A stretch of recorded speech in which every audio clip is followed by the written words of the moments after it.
charla es segunda parte o continuación de otra que di ya en el foro de ciencia y tecnología, pero, pero va a hacer, o sea, la he enfocado más en la línea de situarnos en los tiempos más recientes, o sea, digamos, en hoy por hoy.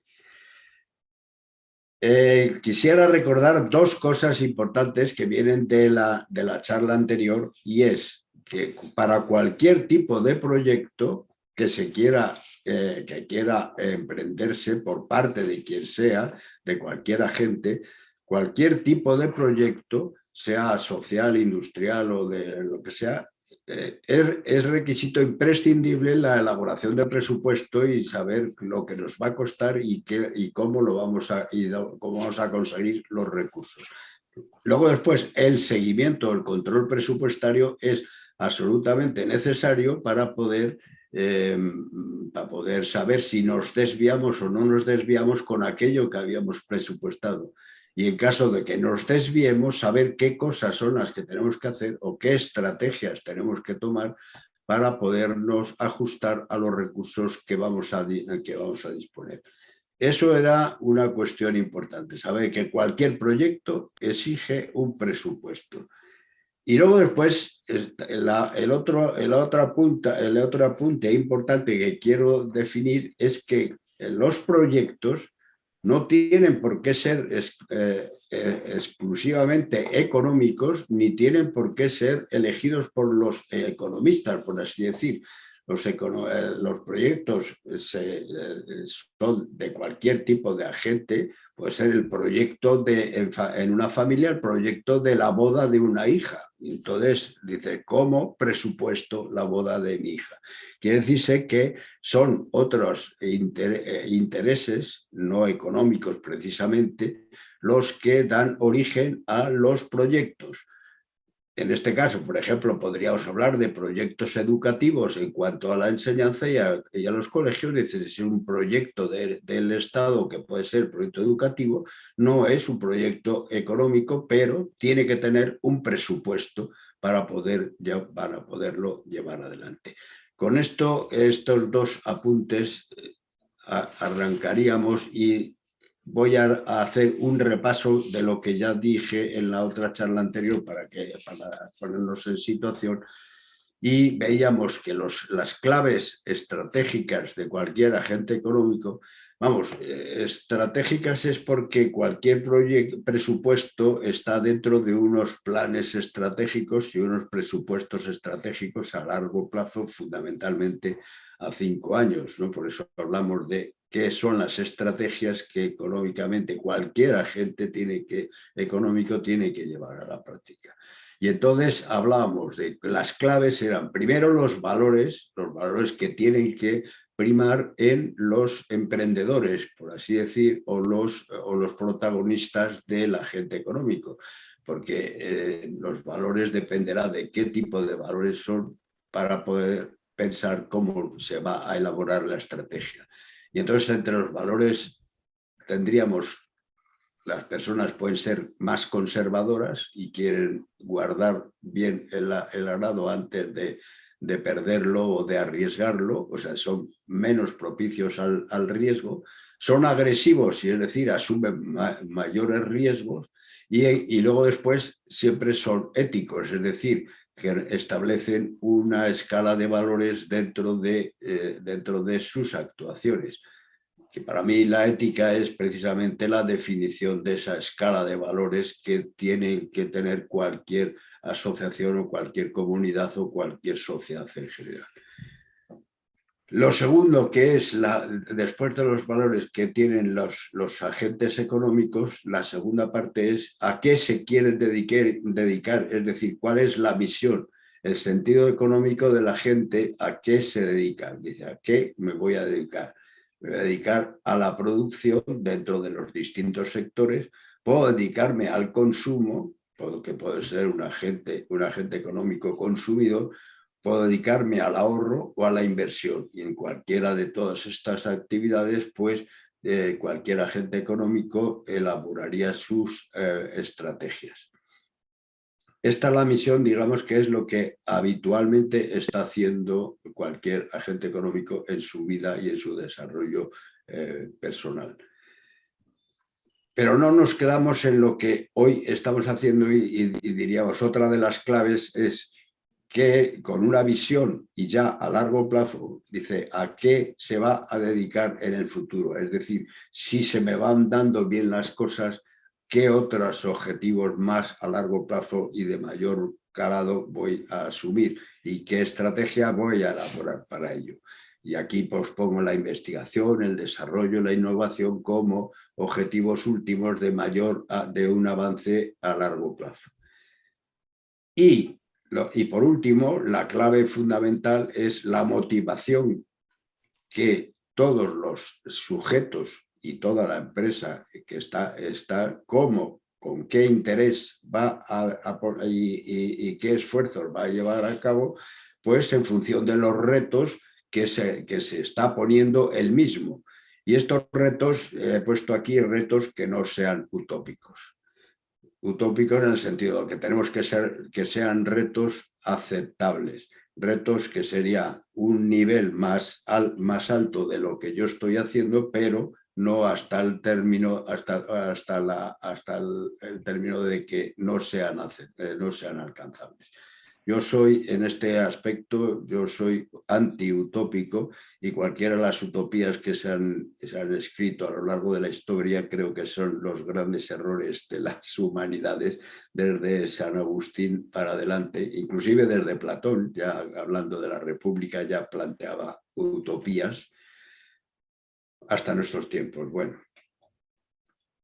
Y resumiendo, dice, la definición de la misión empresarial, es decir, lo que ahora estaríamos haciendo, se mueve en este triángulo de qué necesidades se pretende satisfacer el que es productor, a quién quiere, o sea, qué quiere satisfacer, qué necesidades, y el que es consumidor dice qué es lo que quiero satisfacer consumiendo. Y serían productos o servicios las necesidades que vamos a satisfacer. Dice, ¿dentro de quién y a qué personas, quiénes van a ser los clientes a quienes voy a atender? Y entonces, volviendo otra vez a lo de la enseñanza, ¿a qué segmento de mercado o a qué segmento de la educación me voy a dedicar? Si soy un colegio, que quiero fundar un colegio, pues ¿a qué segmento de mercado? Si son a niños, si son de enseñanza pública o son enseñanza privada y qué área de la enseñanza, qué es lo que quiero, a quién quiero atender. ¿Y con qué medios y con qué recursos? Aquí estaría la tecnología y saber de qué recursos dispongo, tanto técnicos, tecnológicos como financieros, y saber que con este triángulo es con lo que voy a cumplir la misión empresarial. Bien, con esto es un poco el repaso de toda la charla de la otra vez. Quedábamos en que al final de todo eso habíamos elaborado un plan estratégico, habíamos elaborado unos presupuestos anuales y unos presupuestos quinquenales y casi una visión a largo plazo de unos super objetivos o objetivos a muy largo plazo. Pero esto estaríamos hablando en una situación normal de planificación regular.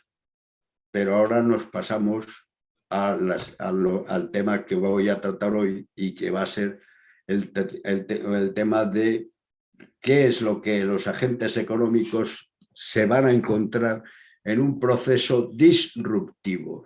Y disruptivo, ahora lo vamos a decir, que es precisamente la situación en la que nos encontramos actualmente, no solo en España, sino todo el mundo entero, en una situación disruptiva.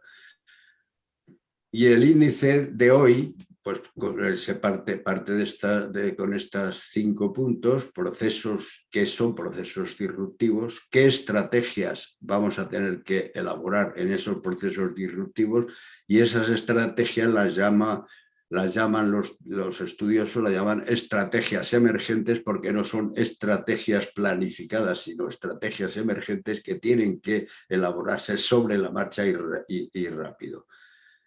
Y voy a tratar el tema de los presupuestos del Estado en una situación de proceso disruptivo por la gran incidencia que el Estado, en la situación actual de los tiempos en que nos movemos, hay que tener en cuenta que los países occidentales o desarrollados o quisiéramos llamar, no occidentales, porque también China y Rusia y los asiáticos también son países desarrollados, y entonces los estados tienen unos presupuestos del 50%, más del 50% del Producto Interior Bruto en general.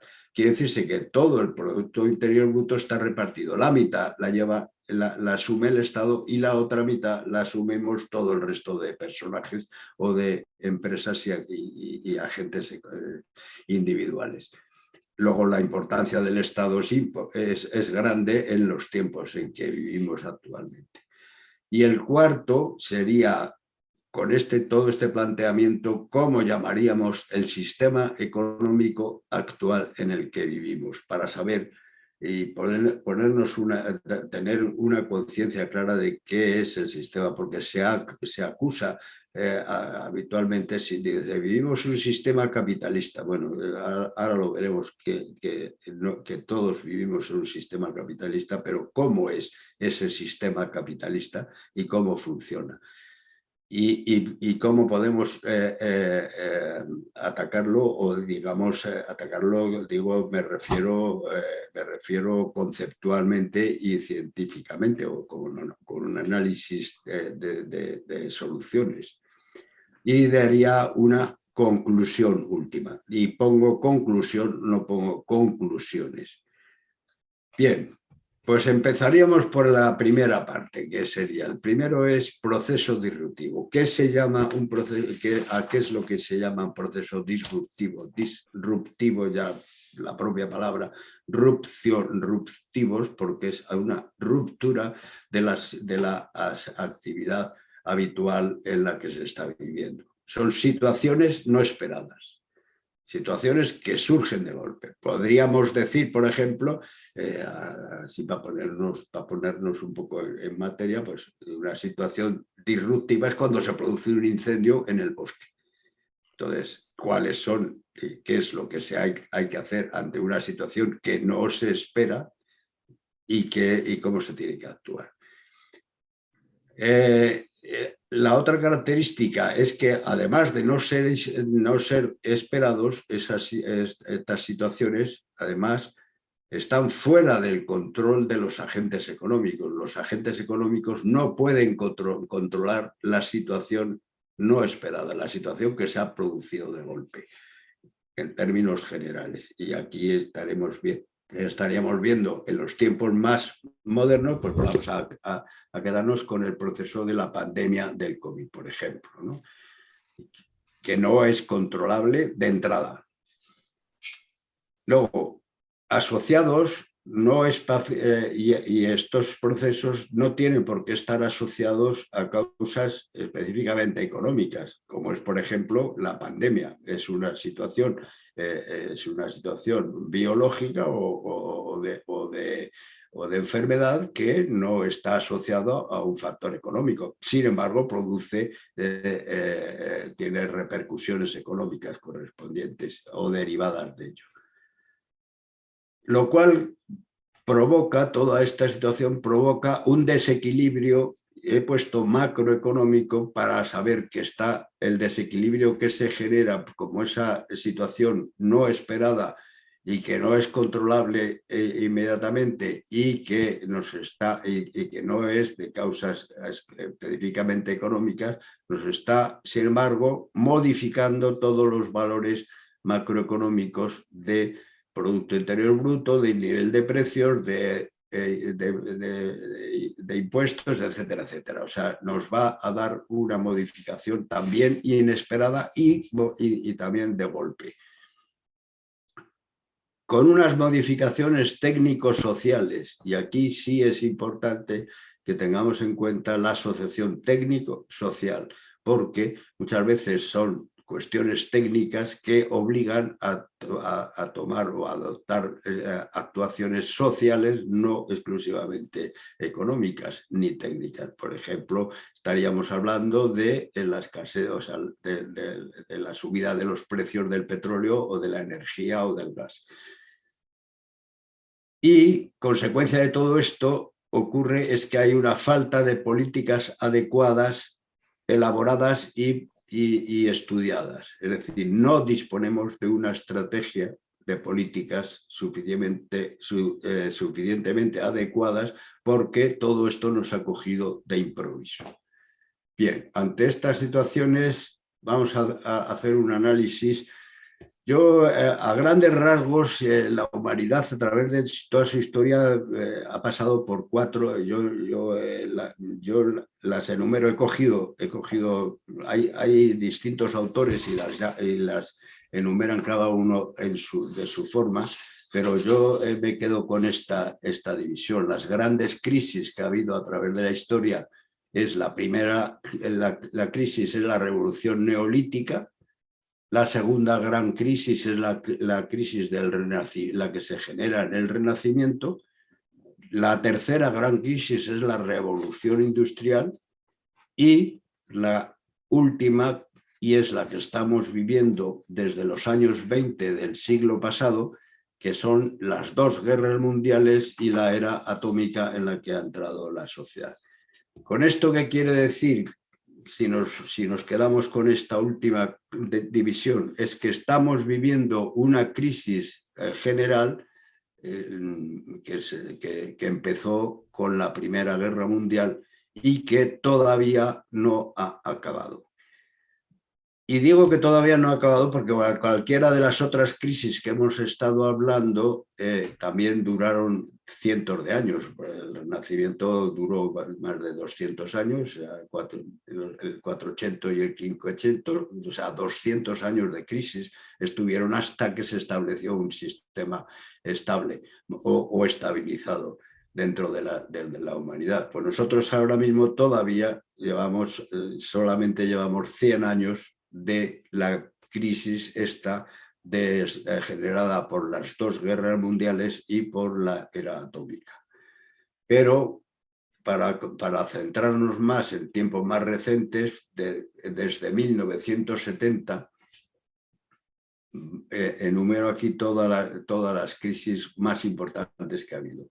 En 1970 desaparece el patrón oro y comienza la serpiente monetaria de cambios entre las distintas divisas. La finalización del patrón oro es el que había estado funcionando desde el siglo XVI hasta esa fecha. Desaparece el patrón oro y eso genera unos comportamientos totalmente nuevos.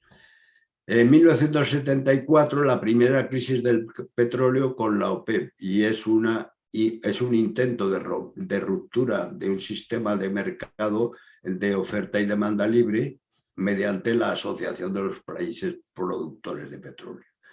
En el 79 se sigue insistiendo en una segunda crisis del petróleo y se agudiza y se reafirma en la misma línea de control de la producción y de los precios del petróleo. En 1989 es un año importante con la caída del muro de Berlín, porque va a modificar también unos comportamientos geopolíticos muy importantes, porque podemos decir que se acaba la Guerra Fría, y que estamos viendo que tal Guerra Fría no se ha acabado todavía. O sea, quiere decirse que seguimos estando en la Guerra Fría. Pero, sin embargo, el año 1989 sí dio al traste con una idea de un sistema político-económico que se pensaba que podía ser futurible y que se hundió. En el año 2000 existe otra crisis que también es importante tener en cuenta, porque es la crisis de los .com. ¿Por qué? Porque se le había dado una importancia grandísima a todas las empresas de tecnología punta, como era de informática y de comunicación, y se habría sobrevalorado ese desarrollo tecnológico y sin embargo produce un hundimiento de bastantes capitales financieros como consecuencia de esa supervaloración. El 2001, la caída de las Torres Gemelas y la guerra de Irak es claramente, lo hemos visto, qué ha significado. El 2008, la crisis de la burbuja inmobiliaria que empieza en Estados Unidos a mediados del 2007 y nos llega a nosotros en el 2008 y ya se desarrolla durante 10 años más. En el 2020, y es el que ahora es lo que nos está tocando más cerca, es la crisis del COVID-19 y sabemos qué es lo que ha representado. Es la disminución del 25% del Producto Interior Bruto en un solo mes. Vamos, en un trimestre, pero se produce en un solo mes. Disminución del 25% del Producto Interior Bruto. Bueno, con la caída del muro de Berlín hay que tener en cuenta que, por ejemplo, en Rusia se produce una disminución del Producto Interior Bruto del 40%. La disminución en un país tan grande como es Rusia de la disminución del Producto Interior Bruto en un 40%, eso tuvo unas consecuencias bastante gigantescas para todo el sistema suyo. Que veamos los números cómo van teniendo significado en todas estas situaciones. Y en el 2022 nos encontramos con la guerra de Ucrania, que nadie pensaba que podía existir otra guerra en Europa de los niveles que habíamos tenido en los años 20 y en los años 40. Es decir, podíamos estar hablando de una tercera guerra europea, superguerra europea, ahora mismo con una incertidumbre gigantesca de qué es lo que va a pasar. Con este repaso así decimos, pues es que parece ser que lo normal es vivir en crisis, es estar en unas situaciones disruptivas casi permanentemente. Pues prácticamente podríamos decir y apuntar que esta sí es una situación real. Pero es real también por lo que estaba diciendo. Decir, sí, es que la crisis de la sociedad mundial desde los años 20 del siglo pasado, estamos pasando una tras otra toda una serie de incidencias, de modificaciones absolutas dentro de nuestras sociedades que están haciendo que los comportamientos sean tan dispares, tan contradictorios, tan inciertos y tan difíciles de diagnosticar. Y eso nos lleva a quiénes son los agentes, cómo deben actuar los agentes económicos.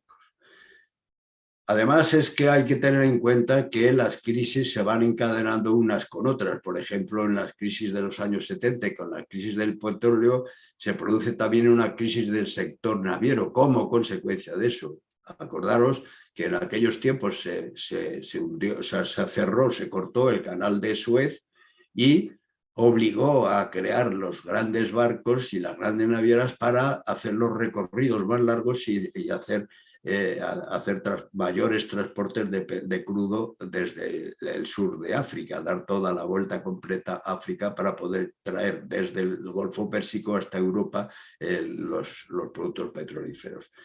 ¿Esto qué ocasionó? Pues que incentivó a la creación de un sector naval muy grande, muy potente, que una vez superada la crisis, creó la crisis del sector naviero. Es decir, se van encadenando unas crisis con otras. En el caso de las crisis de la burbuja inmobiliaria, ¿qué es lo que va a producir? Pues la crisis de la burbuja inmobiliaria va a producir un exceso de deuda pública y privada, deuda que nos va a condicionar durante prácticamente 10 años. O sea, casi todas estas crisis, estas situaciones de ruptura o de disrupción mientras la asumes, la defines y la vas poniendo y vas luchando contra ella, pues pasan como unos 10 años. Y cuando ya se nos ha pasado esa, nos encontramos con ella. Bien, entonces ahora ya nos vamos a centrar en tiempos actuales y en España. Entonces, en la situación actual en España nos encontramos hoy por hoy, estamos hablando de los años 2018-2021, según este gráfico, ya nos llevarían hasta a principios de 2022, que se verá la tendencia que va a ser la misma. Vemos que en el 2018 teníamos un nivel de crecimiento. La línea azul es la de España, la línea negra es la de la zona euro, con lo cual vemos que es casi paralelo, y los números varían un poquito, pero el fenómeno es exactamente igual en toda Europa. Luego, por lo tanto, no tenemos que ponernos a llorar de que somos nosotros los malos, sino que los malos somos todos. O sea, es decir, todos estamos actuando igual de mal. Y no solo sería la zona euro, sino que sería a nivel mundial, nos encontraríamos con una situación semejante. Vemos que la crisis de la burbuja inmobiliaria nos había llevado a casi controlarla en el 2018 a base de tener un crecimiento anual del 2,1%. Se entiende que el crecimiento del Producto Interior Bruto en términos generales, para mantener una situación de equilibrio económico, debe rondar del orden del 2%. Con lo cual vemos que en este periodo estamos cumpliendo, no estamos creciendo, no estamos mejorando, pero por lo menos estamos manteniendo el nivel de equilibrio del 2%. Pero a partir del 2019 se nos hunde como consecuencia del COVID y tiene su incidencia más grande en el segundo trimestre, porque coincide precisamente con cuando nos enclaustran a todos, es decir, prácticamente se deja de producir. Yo dije en algún tiempo, debía haber bajado el Producto Interior Bruto un 25%, porque es la cuarta parte del año, es el 25%, debería haber bajado hasta el 25%. El hecho de que bajó hasta el 21,5%, que bajó un 21,5%, quiere decirse que algo de Producto Interior Bruto se siguió haciendo durante esos tiempos, pese al enclaustramiento. Pero a partir de aquí, si se empiezan a tomar las medidas, vemos que hasta mediados del 2021, solamente hemos recuperado desde este 21,5 que había bajado hasta el 17,5. Luego estamos acumulando una crisis que todavía no hemos resuelto a mediados del 2021 y, sin embargo, empieza a bajar radicalmente y a acercarse hasta el 2,7, pero con previsiones del gobierno que tienen hechas para este año, para el 2022, del 4,6%. Ya en otra charla yo había dicho que para poder resolver este tema necesitábamos haber subido el Producto Interior Bruto un 5% por lo menos anual y continuado. Pues bien, ese no se da el 5%, no se da ni siquiera el 2,7%, y el 4% que tiene previsto el gobierno, ya el Banco de España y el Fondo Monetario Internacional y la Comunidad Económica Europea nos ha dicho que no lo vamos a conseguir ni el 4%. Es decir, se está produciendo, pues estamos volviendo a una caída de la producción. Una caída de la producción representa estancamiento económico.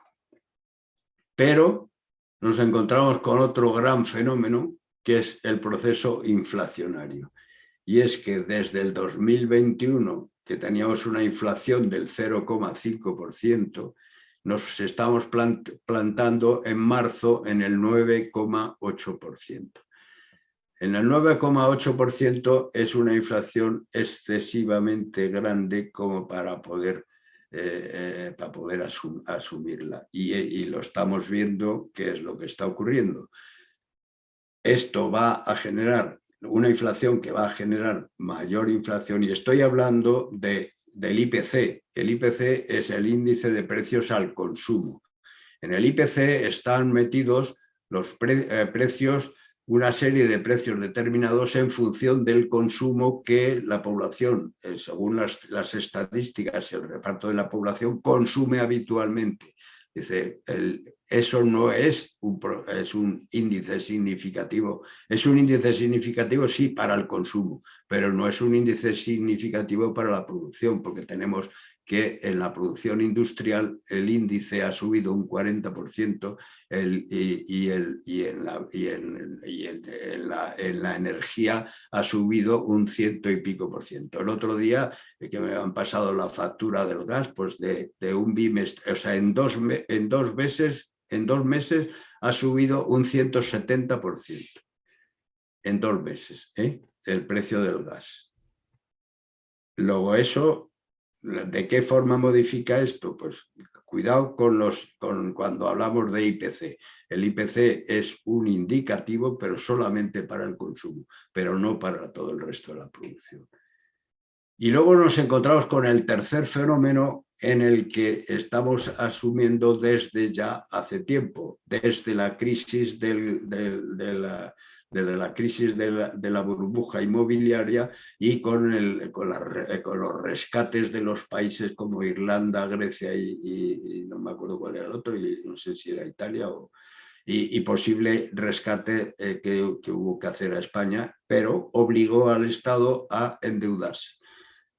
La línea azul es lo que mide esta columna de la izquierda, que son los miles de millones, es decir, los billones. Aquí estaríamos en 1.200.000.000. Cuando la producción interior bruto es de 1.200.000 y pico mil, quiere decirse que tenemos un endeudamiento del 100% en esta fecha. Pero un endeudamiento que va a llegar hasta las fechas actuales, que estamos en 1.400.000 y pico mil. El último dato que ha salido por aquí del mes de marzo era 1.450.000. O sea, 1.450.000 millones de euros que tenemos de deuda pública en España. Si contamos el número de familias, yo me salía los 40 y tantos millones dividido a 3,5, pues me salen 13 millones de familias, que sepamos que cada familia española debe al Estado, está endeudado por 100.000 euros, ahora mismo, sin haber firmado ningún crédito, sin haber firmado ninguna hipoteca, ni nada de eso. O sea, por familia en España, ahora mismo estamos endeudados en 100.000 euros. Que lo sepamos, seamos conscientes de eso. Y él dice, bueno, vale, esto sube, baja, bien, pues la línea de abajo, que es la roja, es la que mueve, la que se mide por la columna de la izquierda, esto de la derecha, y sería hasta el 15, el 12, el 6%, dice, ha crecido un 6% con respecto al año anterior. Es decir, que estamos en crecimiento por encima del 6% anual de endeudamiento.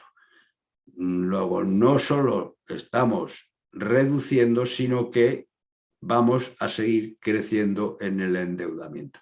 Este crecimiento no podrá ser indefinido, porque el endeudamiento llegará un día en que alguien dejará de poder prestar dinero, como ocurrió en el siglo XVI y le ocurrió a Felipe II, Carlos V, Felipe III, Felipe IV, etcétera, etcétera. Todo eso son historias que han pasado en España y que están pasando otra vez. Esto es lo que me hace pensar siempre, y lo digo muchas veces, digo, es que el hombre no es el animal que tropeza 2 veces en la misma piedra, ¿no? Es el hombre que está tropezando todos los ratos y todos los días en las piedras. No aprende a no tropezar. Bueno, con estos 3 parámetros, este es el resultado. Y el resultado se llama estanflación, que quiere decir estancamiento económico con una inflación y con un endeudamiento a largo plazo. Y digo que estamos hablando de datos españoles, pero son datos europeos también y son datos americanos, hasta tal punto que para empezar a corregir estas historias ya están avisando tanto el Fondo Monetario, el Tesoro, la Reserva Federal Americana ya lo está diciendo que va a subir los tipos de interés. Ya el Banco Central Europeo dice que va a subir los tipos de interés y en el momento en que ambos dos suban los tipos de interés, el dinero costará más. ¿Por qué costará más? Porque precisamente porque estando en una situación inflacionaria, de inflación, lo que está ocurriendo es que el valor del dinero está depreciándose a pasos agigantados. Con lo cual quiere decirse que la renta per cápita que estamos cobrando es una renta nominal, que si la dividimos por la inflación estamos perdiendo renta todos los años. No estamos subiendo los salarios ni las rentas personales, sino que con una inflación del estilo del 9,8% estamos perdiendo todos los años el 9,8% de nuestro salario. Bien, ante esta situación, ¿qué es lo que hay que hacer los agentes económicos? Pues los agentes económicos tienen que emprender, y este es el segundo punto importante de hoy, que es que tiene que elaborar unas estrategias que llama emergentes, porque tiene que inventarlas sobre la marcha. Porque no le ha dado tiempo para planificar. A ninguno de los agentes le ha dado tiempo para planificar. De pronto, el día 11 de marzo le dice que tiene que cerrar la fábrica y que los trabajadores se quedan en casa. Y ese día se ha quedado ante una situación X, el agente económico, ese señor, se ha quedado con una situación X que no puede tomar medidas para resolverla y tiene que empezar a elaborar unas estrategias en su mente, en su cabeza, para ver cómo subsiste hacia el futuro.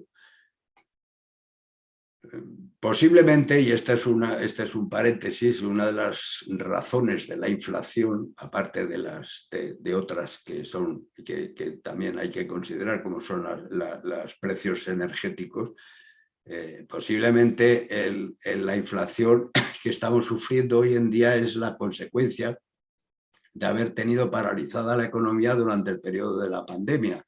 Las empresas han querido recuperar las pérdidas que durante ese tiempo habían tenido, y entonces han incrementado los precios para poder recuperarlas, para recuperar pérdidas del periodo pandémico. Vale, esto es un paréntesis, pero habría que analizarlo econométrico, por medios estadísticos y econométricos, para saber en qué cantidad queda afectado esto.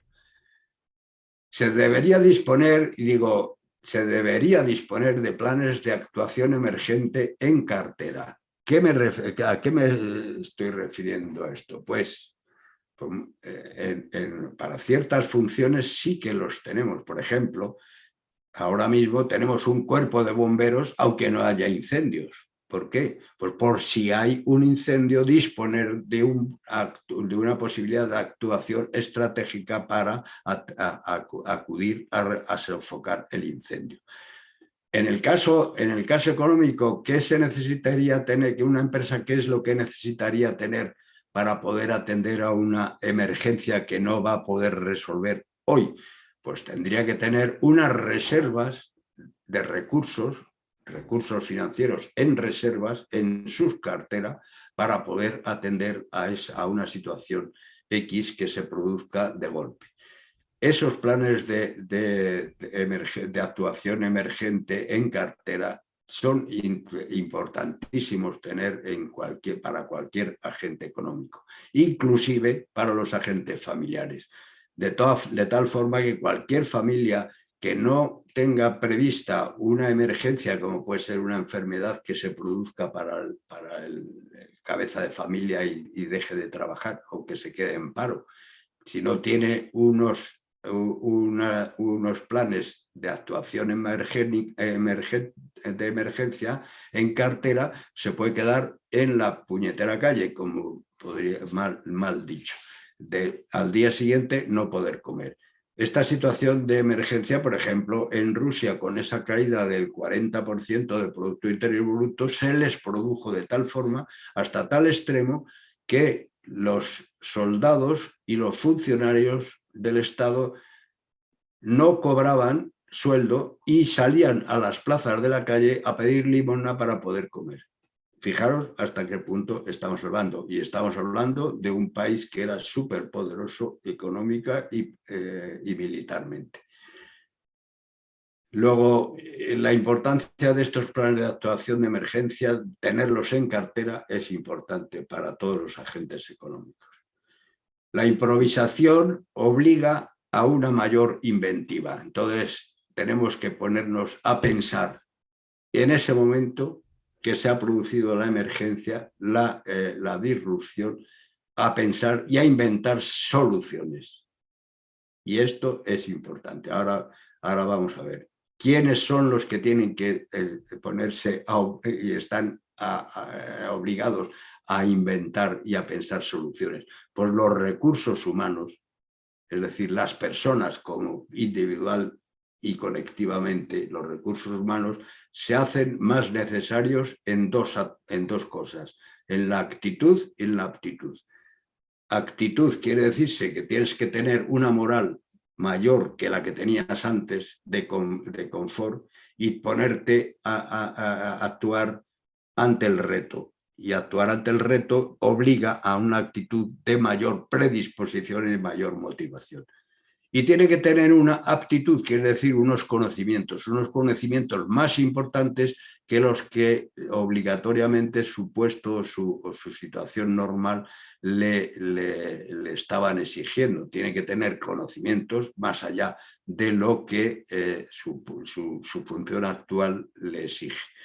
Esto es importante a la hora de tener en cuenta los planes de estudio y los planes educativos, porque cuando decimos ¿y por qué hay que estudiar filosofía si la filosofía no me sirve para nada hoy?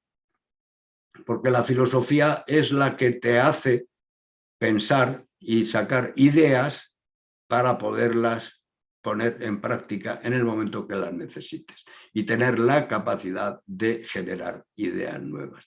Y estoy hablando de filosofía como podría hablar de historia y saber que todo lo que nos puede pasar en el futuro nos ha pasado ya en el pasado. Y si nos ha pasado en el pasado, debemos tomar ejemplos del pasado para poder rectificar en el futuro.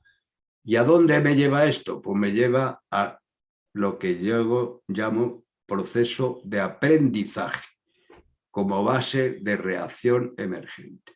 Y me llamo aprendizaje para diferenciarlo de lo que es conocimiento.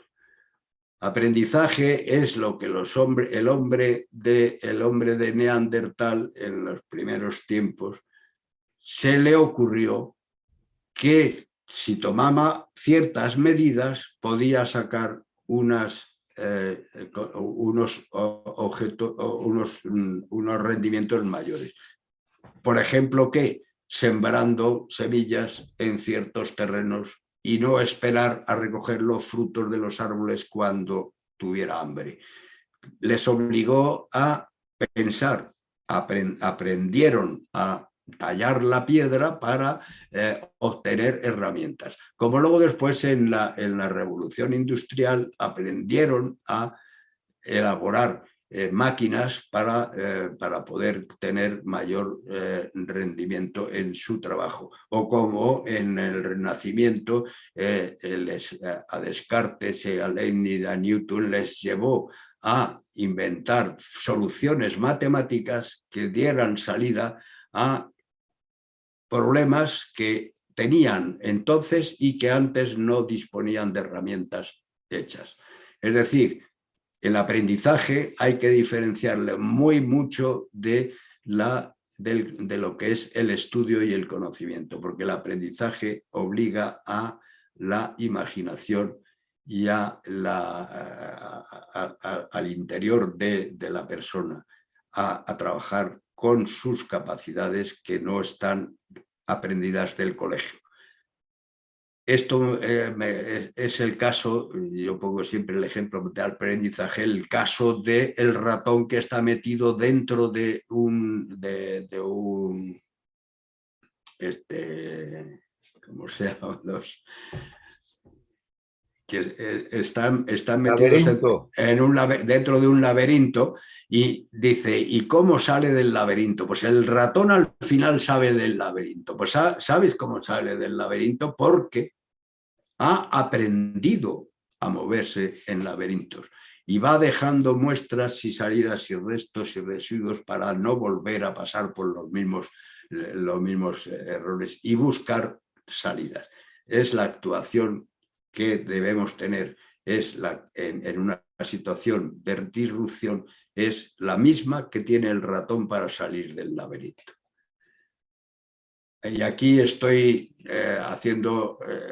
recalcando en esto, la estrategia formal, la que habitualmente se hace en situaciones normales, pues es la que hacemos, la que nos lleva a una planificación estudiada con sus métodos, sus cálculos, sus tiempos, sus plazos, y tardamos en hacer un presupuesto un medio año, y tardamos en hacer un plan estratégico un año entero, y todo eso lo hemos aprendido mediante la enseñanza y mediante que nos las han dado o en la facultad o en los talleres o en las empresas con la enseñanza. Pero en el caso de estrategia emergente, nos tenemos que ir a la derivada del aprendizaje, buscar, saber sacar nuestras posibilidades de aprendizaje. Y esas posibilidades de aprendizaje vienen del proceso de educación, no del proceso de enseñanza, sino del proceso de educación.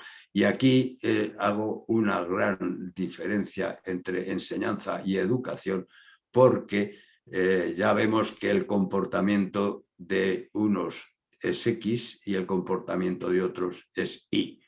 Y entonces en muchas situaciones vamos a tener que actuar con unos comportamientos Y y no con unos comportamientos X. Este apunte lo dejo aquí porque la charla del próximo mes quiero incidir sobre este tema, y el tema va a ser aprendizaje y formación empresarial. Ese será el tema que daré trataré de dar el próximo mes. Bien, esto aquí en una situación de disrupción vemos que nos afecta en tres columnas diferentes. En la columna de la izquierda podemos decir cómo actúa en el área humana dentro de los agentes económicos, los líderes, las personas y las actitudes de las personas, y cómo son capaces de elaborar la visión, la misión y los valores todas estas personas. Vemos en la columna de en medio, cómo estas personas han elaborado todos unos programas que son estrategias, procesos permanentes, variables, estudiando las variables clave que inciden en todos los procesos, los niveles estratégicos de todas esas variables, cómo se planifican de forma emergente para crear y no solo gestionar. Digamos que esta es una acción. Y luego la tercera columna, que es la de la derecha, es que todo esto afecta sobre todo a que las organizaciones o los agentes económicos como organización tienen que contemplar la estructura de su organización con un estilo de dirección diferente al de en una situación regular, y fijar bien las funciones y asimilar funciones a las personas y que las personas sean funciones, y partiendo del hecho de que toda la organización tiene unas capacidades limitadas. En cualquier caso, las tres columnas nos llevan al final, que es crear y no solo gestionar. Luego, estamos en un proceso de creación. Digamos, aquí es un mandato casi que nos viene de la Biblia. El Dios crea el mundo, pero nos lo deja a medias. Tenemos que ir creándolo nosotros. y este es un mandato para los procesos disruptivos. Bien, fijaros en qué campos va a actuar las innovaciones y rupturas del entorno macro exterior, y estoy hablando de todo lo que nos rodea en el exterior. Obliga a una revisión de estrategias tanto de las empresas como de los estados. Y el macroentorno se llama PESTEL, no pastel, sino PESTEL. ¿PESTEL por qué? Pues la P de político, porque el entorno político nos va a afectar fundamentalmente. El entorno económico nos va a afectar en esa situación con la que nos hemos encontrado de disrupción. Nos va a afectar socialmente porque posiblemente vamos a tener que modificar comportamientos sociales y agrupaciones y actuaciones sociales. Nos va a afectar tecnológicamente porque nos va a obligar a inventar nuevas tecnologías y aplicar nuevas tecnologías o tecnologías diferentes. Y nos va a afectar también en el ámbito ecológico y ambiental. Esta última E está añadido a esta E. La L, ya no me acuerdo qué era la L. Bueno, ahora no me acuerdo de dónde salía la L, pero bueno. Ambiental. Ambiental, sí, exacto. Bien, pues entonces estamos viendo que todas las situaciones, sobre todo, decimos ecológico. Cuando hablamos de ecológico, esto no tiene nada que ver con lo de los verdes. Ecológico, la ecología es cómo una persona o una sociedad o una tribu o una ciudad es capaz de vivir en un ambiente, en un entorno geográfico y local que sea capaz de suministrarle las necesidades que él tiene. Y el hundimiento ecológico, por ejemplo, es cuando ocurre esto de lo de los conejos, empiezan a crecer de tal forma que acaban comiéndose todo el alimento que tenían para unos pocos y al final se mueren todos los conejos que viven en ese entorno. Pues esto es una situación en la que nos podemos encontrar. Dice que nosotros estemos demandando de un territorio, de un ambiente, de una localidad, una serie de necesidades que al satisfacerlas estamos acabando con los recursos que ese entorno tiene. Bueno, las comparaciones entre los dos macroentornos, entre el entorno estable y el entorno turbulento o de disrupción, pues en el entorno estable es que tenemos una complejidad simple, es decir, hay pocas variables afectadas. El dinamismo es estático y cambia, si cambia lentamente, las situaciones van cambiando lentamente y la incertidumbre no existe o es muy débil, se sabe qué es lo que va a pasar mañana. En cambio, en el entorno turbulento, ¿qué es lo que ocurre? Pues que la complejidad es acusada, porque son muchas variables las que nos afectan. Lo estamos viendo, que son las variables de precios, las variables de deudas, las variables de energía, las variables de luchas geopolíticas, etcétera, etcétera. Las variables hasta biológicas como las de las pandemias. El dinamismo es muy grande porque las variables van cambiando muy rápidamente, las variables de toda la estrategia que debemos desarrollar. Y es totalmente impredecible porque hay mucha incertidumbre. Y fijaros en esta, aquí voy a referirme, ya no me queda más cáscaras que decirlo, pues el caso de las monedas, las monedas informáticas, ¿cómo se llaman? Criptomonedas. Las criptomonedas han subido desde el valor 1 hasta 700 y han bajado desde el 700 al 0. Es decir, se ha producido un hundimiento de recursos en los inversores en criptomonedas de 700.000 millones de dólares en una semana. Es decir, cuidado con los inventos. Eso, volvemos a lo de las innovaciones, hay que saber innovar también y eso nos vale. Aquí por eso digo la incertidumbre. Dice, no voy a tener certidumbre en las inversiones que yo haga. ¿O qué clase de certidumbre voy a tener en el mantenimiento del valor de los recursos que tengo yo ahorrados? Esto, la incertidumbre es importante, muy importante tenerla en cuenta en este entorno turbulento. Con lo cual nos lleva a la modificación de estrategias y mantenimiento de la ventaja competitiva. Bueno, está claro que las tres estrategias, estrategia de definición de producto y tecnología productiva, estrategia de liderazgo en costes, es decir, vamos a tener que controlar los costes para mantenerlos en nuestros niveles, y una estrategia de especialización, porque si consigo especializarme en un área que los demás no saben hacerla, pues siempre estaré en una posición dominante. Bien, vamos a ir, que si no se me va a pasar. El tercer punto, que son presupuestos del Estado. Pues bien, el presupuesto del Estado es importante que tengamos en cuenta cómo se mueve el Estado. Así como una empresa o como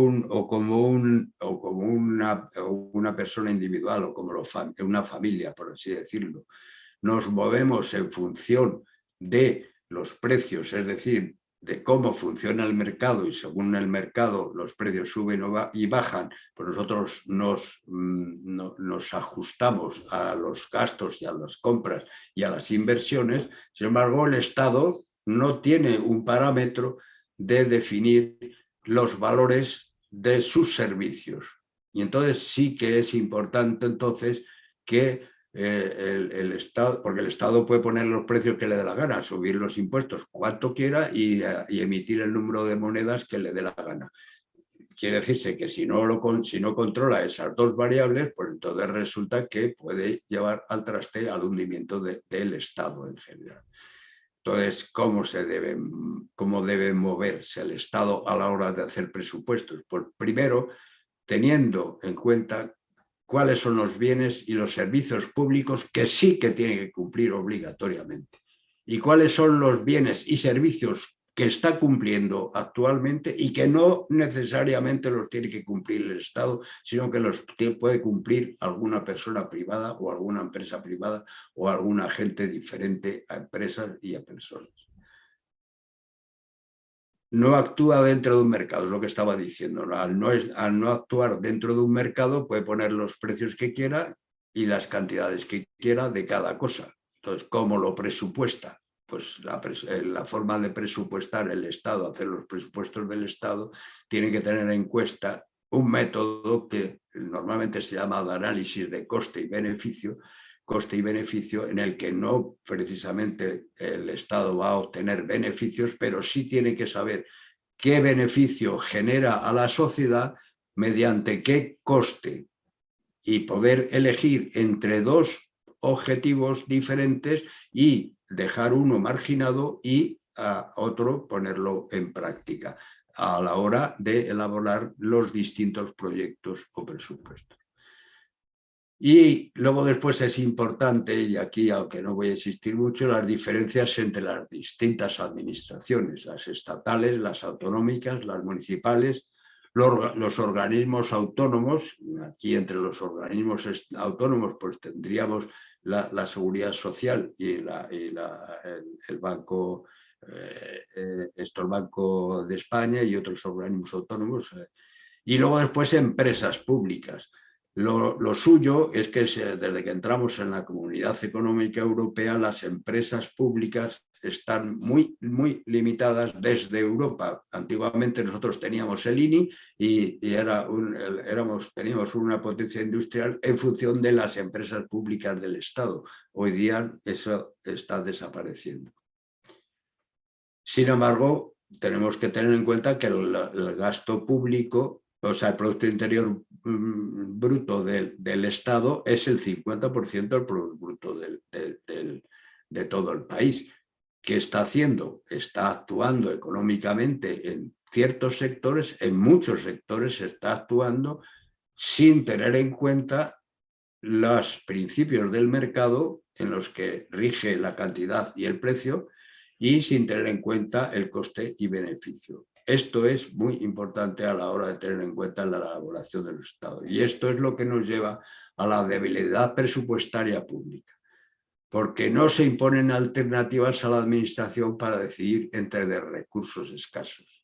Se lo reparten políticamente entre los ministerios y lo que cada ministro y cada presidente del gobierno va decidiendo por su cuenta, sin tener en cuenta la parte económica de coste-beneficio que en un mercado se genera automáticamente. Solo podría ser contrarrestado por la reforma de las instituciones que puedan garantizar la elección entre programas alternativos. Muchas instituciones deberían de desaparecer porque no están cumpliendo funciones públicas, sino están cumpliendo funciones exclusivamente políticas.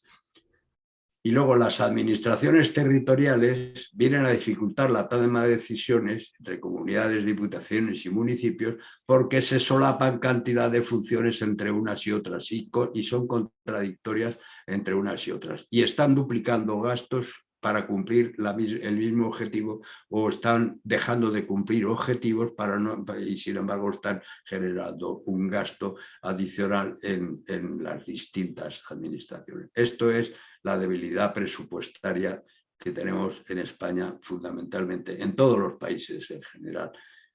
En todos los países en general, y fijaros, tener en cuenta que estamos hablando de que el Producto Interior Bruto viene a ser del Estado, viene a ser del orden del 50%, cuando en Suecia hace unos años tenían el 70 y tantos % del Producto Interior Bruto estaba generado por el Estado.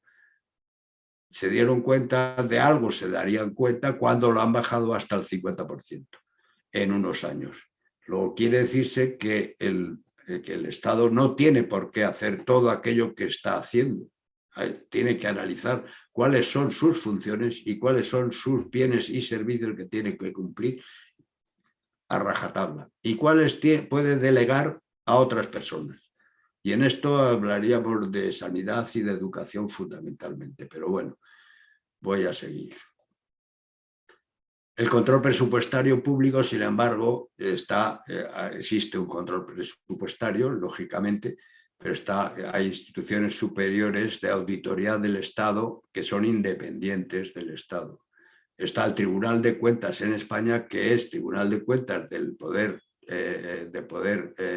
Judicial, que no dependen del Poder Ejecutivo, que es el que realiza el presupuesto.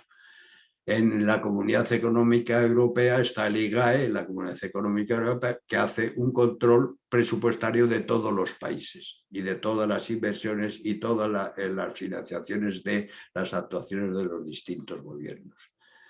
La Agencia Estatal de Evaluación de las Políticas Públicas en el 2007 se creó aquí en España la Agencia Estatal de Evaluación de las Políticas Públicas. ¿Hasta qué punto se está haciendo o no se está haciendo? Pues mira, se está haciendo de esta forma. Solo se hacen controles de legalidad y regularidad contable. Es decir, se está controlando si es legal o ilegal lo que está haciendo el Estado, pero no se está controlando si es económico o no económico.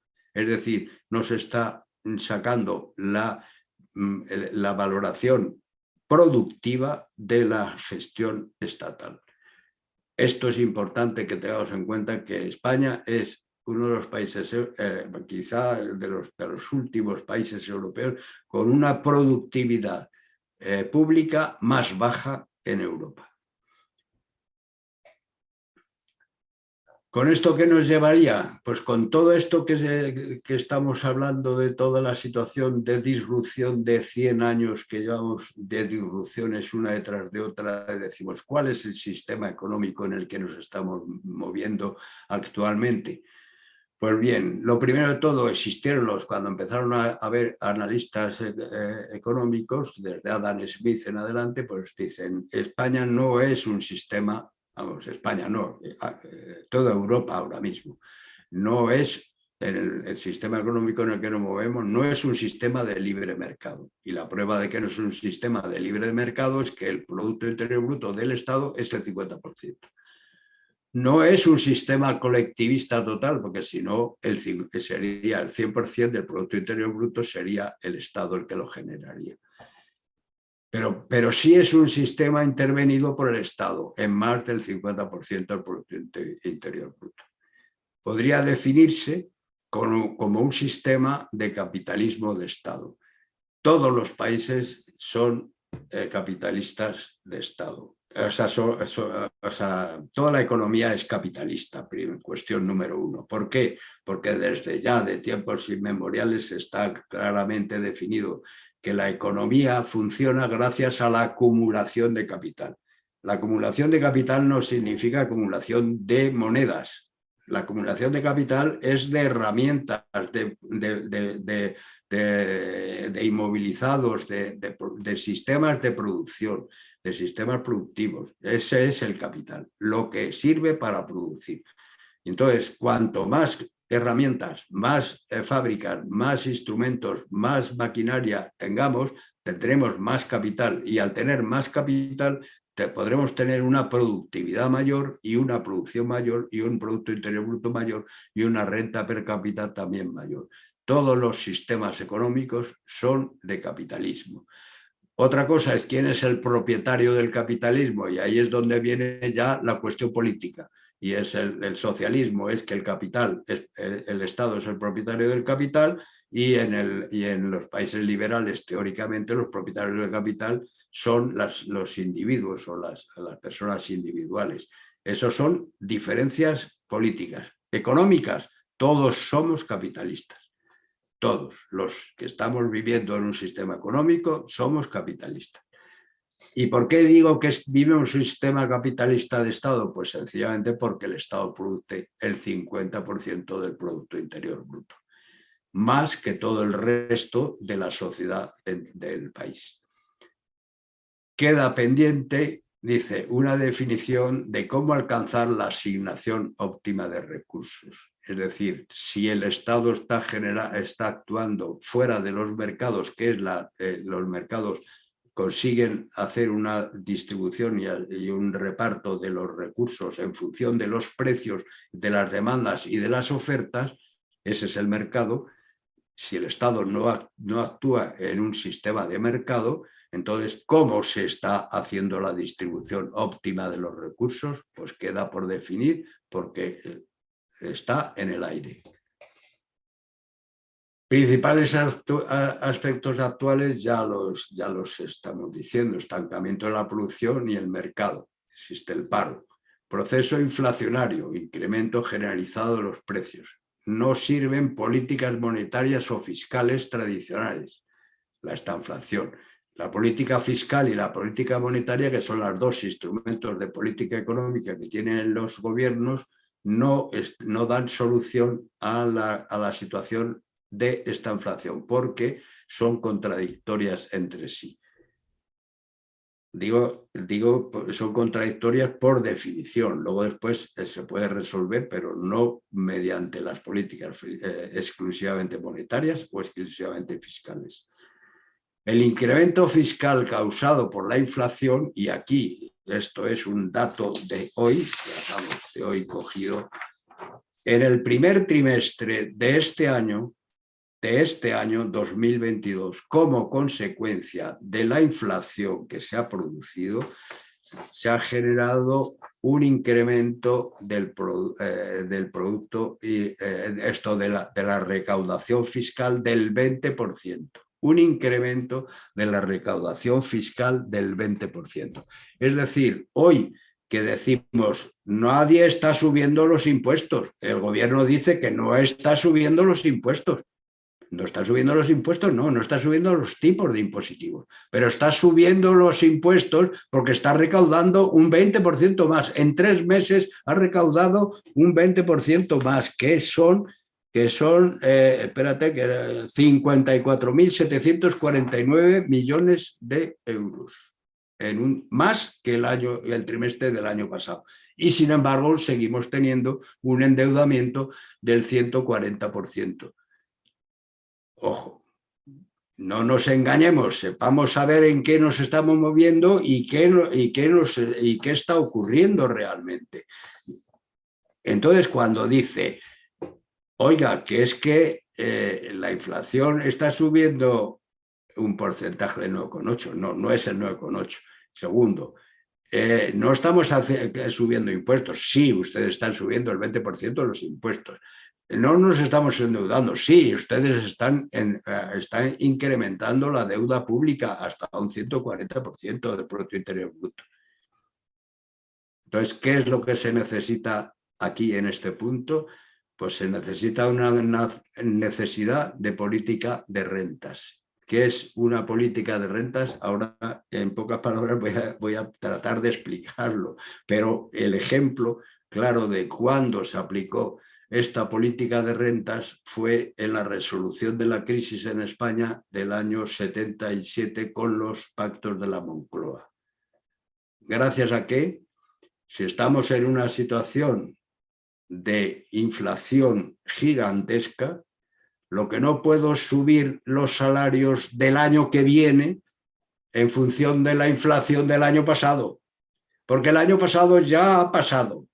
Los trabajadores ya han vivido durante el año, los trabajadores, los pensionistas y los ministros, todos hemos vivido con los precios del año pasado y hemos vivido bien, mal o regular, pero hemos vivido.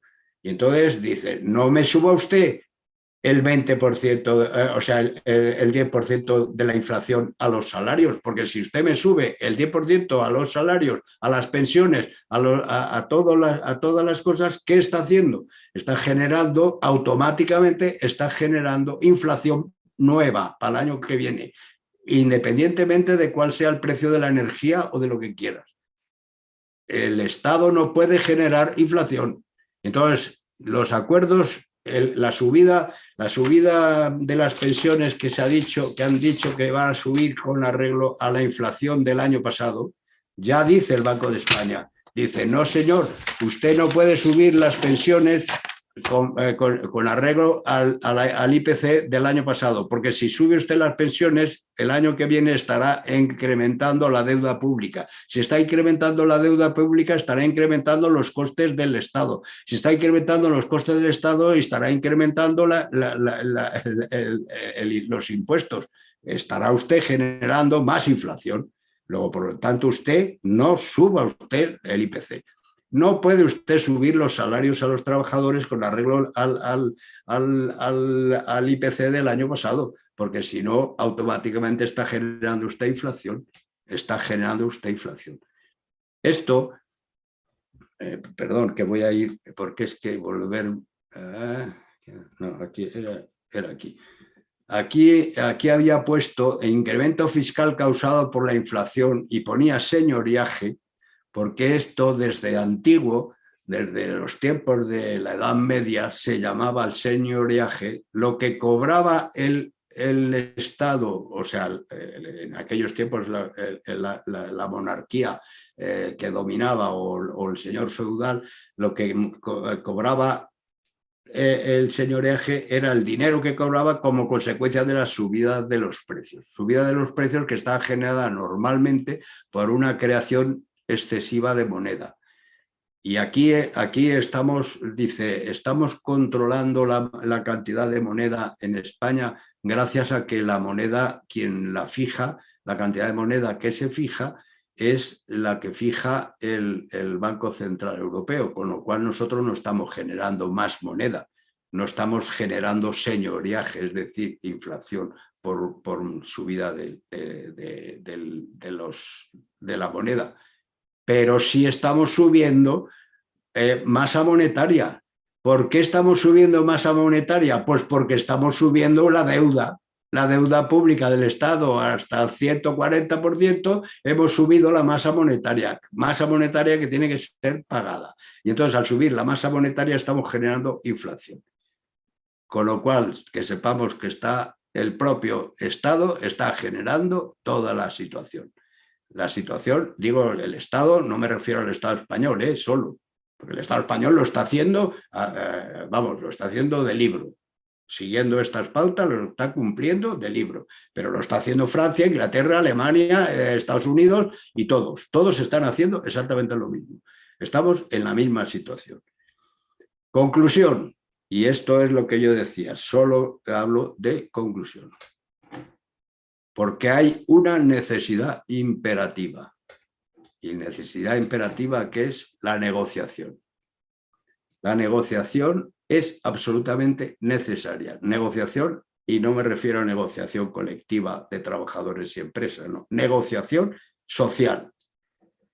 Y no solo negociación social dentro de un país, sino negociación de todos los países entre sí. ¿Para qué? Para hacer un pacto en todos los ámbitos.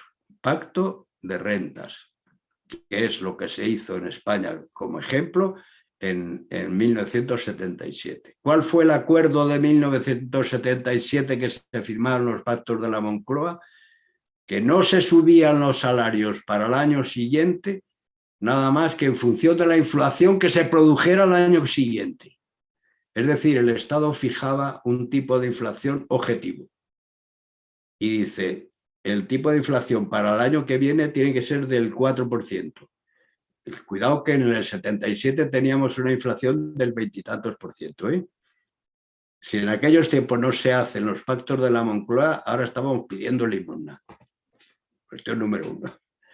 Bien, pues ahora mismo estamos en la misma situación, porque no estamos en el 20% de inflación, pero estamos camino de ello.